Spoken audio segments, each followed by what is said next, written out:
here in the community of Nova Scotia. We're absolutely thrilled that you're here.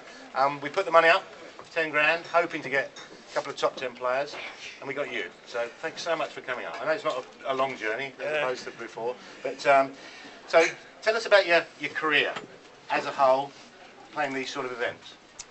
Yeah, now that I'm living in Boston now, I've been there a bit over 12 months, and just trying to play. I've got a family now, so I'm just trying to play as many events close to home.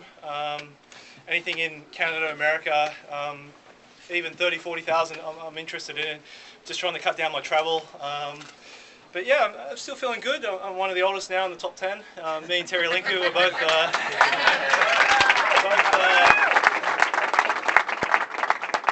we're both 32, turning 33 this year, so I think we're doing pretty well hanging in there.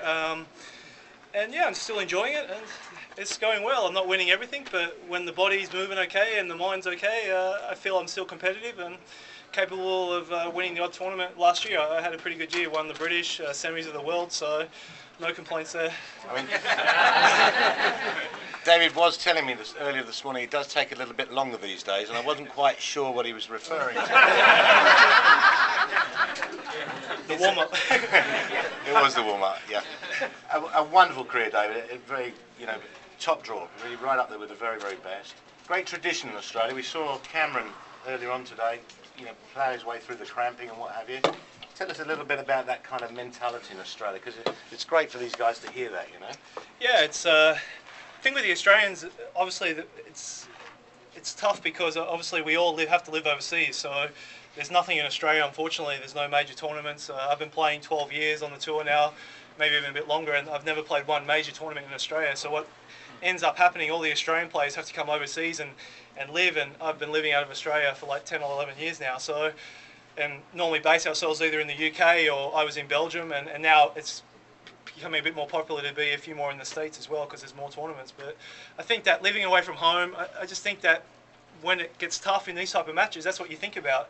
He's away from home, he's thinking, geez, I've got to fight and every point, and I think definitely early in my career that made me more hungrier, just because I needed money, I needed my ranking to get better, and sometimes when the chips were down and it gets into close matches, sometimes I felt that was where I had some advantage over some of the other guys, that I was that desperate to get through. And Cameron, yeah, it was a great match tonight, and he was unlucky not to pull it out there in the end. Yeah.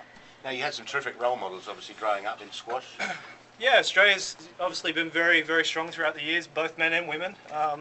Always had a good couple guys in the top 10. So yeah, plenty of. Obviously, I've started off with obviously Jeff Hunt, and then the Martins, Rodney and Brett. Obviously Michelle, Sarah Fitz. We all sort of do it our own way, but all still sort of support each other, and which is nice as well. So very competitive, like anything, but all pretty close at the end of the day. So I think, like again, just that living away from your home, it just makes you fight that little bit harder sometimes. And I think that's why someone like maybe myself and Ricketts and Stuart Boswell maybe got quicker into the top 10 compared to maybe some of the English guys who eventually got there, but we got there maybe that little bit quicker because we were a little bit more desperate to survive and make the most of it. So we were sort of sacrificing it a little bit more. So yeah. Australia really, for me, embodies what sport's all about. They'll actually go out there and try and kill you during the match, and afterwards they shake hands and say, let's go and have a beer. Thank you so much.